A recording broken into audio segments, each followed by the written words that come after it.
Assalamualaikum warahmatullahi wabarakatuh. Perkenalkan, saya Nisha Aisyah Kurniawati. Dengan NIM 3311201120 dari Farmasi C akan mempresentasikan tentang pengaruh konsentrasi asam sulfat dalam proses hidrolisis selulosa dari kulit buah naga merah untuk produksi bioetanol. Di sini ada analisis kualitatif dan kuantitatif. Pertama ada prosedur penelitiannya, yaitu yang pertama pretreatment buah naga. Buah naga dibeli dari pedagang buah naga yang berasal dari Banyuwangi. Daging buah dan kulit buah naga dipisahkan dan kulit buah naga dipotong kecil-kecil. Kulit buah naga yang telah dipotong lalu di oven pada 90 derajat Celcius dalam oven. Kulit buah naga yang telah kering di grinder dan diayak dengan ayakan 60 mes untuk mencari ukuran yang homogen. Yang kedua ada ekstraksi selulosa. Bubuk kulit buah naga merah sebanyak 40 gram dilignifikasi dengan 2 mNaHa 1 liter selama 1 jam pada suhu 80 derajat Celcius. Hasil yang diperoleh dicuci dengan aquade sampai pH netral dan disaring dengan kertas saring. Residu yang dihasilkan dikeringkan pada suhu 60 derajat Celcius. Yang ketiga ada hidrolisis.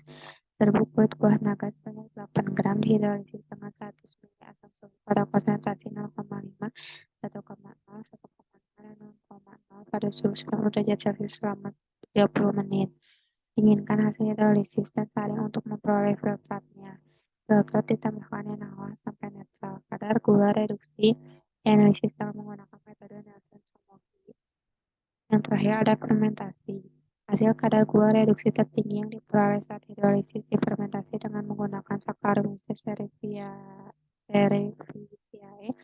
Hasil proses hidrolisis tambahkan NaOH 5M sebelum pH 4-6, ditambahkan lagi sebanyak 10% dari volume sampel. Fermentasi dilakukan selama 3 hari pada suhu kamar. Lalu ada hasil dan pembahasan. Delignifikasi. Residu atau bubuk kulit buah naga yang dihasilkan pada proses delignifikasi yaitu 8 gram dari 40 gram kulit buah naga sebelum delignifikasi. Hal ini menunjukkan bahwa kulit buah naga mengandung lebih banyak lignin daripada selulosa. Kadar lignin dalam kulit buah naga merah yaitu sebesar 80%, sedangkan sisanya adalah selulosa. Hasil delignifikasi dapat berupa selulosa. Hal ini dapat dibuktikan dengan menggunakan uji kualitatif menggunakan FTIR. Spektrum FTIR yang diperoleh dari bubuk kulit buah naga sama dengan selulosa komersial, tetapi memiliki intensitas yang cukup berbeda dengan selulosa komersial sehingga uji kualitatif ini menunjukkan bahwa sampel hasil delignifikasi mengandung selulosa. Lalu yang kedua ada hidrolisis. Uji kualitatif hasil hidrolisis dilakukan dengan FTIR.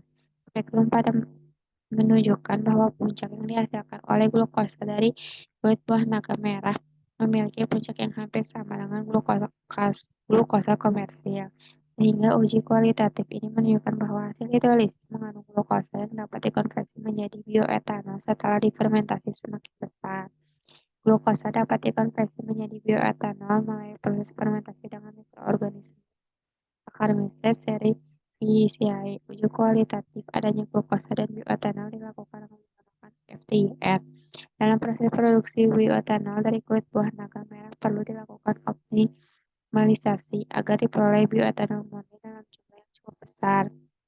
Uji kuantitatif hasil hidrolisis dilakukan dengan menggunakan metode Nielsen-Somogyi yang diukur dengan spektrometer visible. Metode ini dilakukan untuk menentukan kadar gula produksi dalam sampel dengan menggunakan reagen Nielsen. Metode ini pada reduksi pada reaksi tembaga sulfat oleh gula pereduksi. Gula pereduksi akan mereduksi tembaga 2 menjadi tembaga 1 oksida. Metode ini membutuhkan larutan standar dan larutan alkohol. Larutan standar yang digunakan itu larutan glukosa dengan konsentrasi 0,02, 0,04, 0,06, dan 0,08 gram per mililiter. Sedangkan larutan belangko yang digunakan yaitu aqueous, reagen Nielsen, dan asenomolidat. Reagen asenomolidat digunakan untuk membentuk senyawa kompleks berwarna biru, sehingga dapat diukur dengan menggunakan spektrometer visible. Sampel larutan standar dan larutan belangko diukur pada panjang gelombang 540 nanometer. Yang terakhir ada fermentasi. Proses fermentasi glukosasa hasil hidrolisis dilakukan dengan menggunakan Saccharomyces cerevisiae. Proses fermentasi ini dilakukan selama 3 hari dan berlangsung dengan kondisi anaerob. Anaerob merupakan suatu proses yang tidak memerlukan adanya oksigen, sehingga selama proses fermentasi harus ditutup dengan rapat. Campuran yang akan difermentasi perlu dijaga pH-nya, di mana pH yang digunakan dalam penelitian yaitu 4-6. Hal ini dilakukan dengan tujuan agar ragi yang digunakan tetap hidup dan dapat melangsungkan fermentasi. Hasil yang diperoleh dalam tahap ini yaitu berupa etanol. Hal ini dapat diketahui melalui uji kualitatif menggunakan FTIR. Spektrum menunjukkan bahwa etanol dikatakan belum baik karena memiliki perbedaan dengan spektrum FTIR glukosa komersial. Proses pemurnian bioetanol dapat dilakukan dengan menggunakan destilasi, di mana bioetanol akan menguap terlebih dahulu pada suhu 78 derajat Celcius dan akan dapat terpisah dari campuran lain seperti air. Sekian dan terima kasih. Mohon maaf bila ada kesalahan. Warahmatullahi wabarakatuh.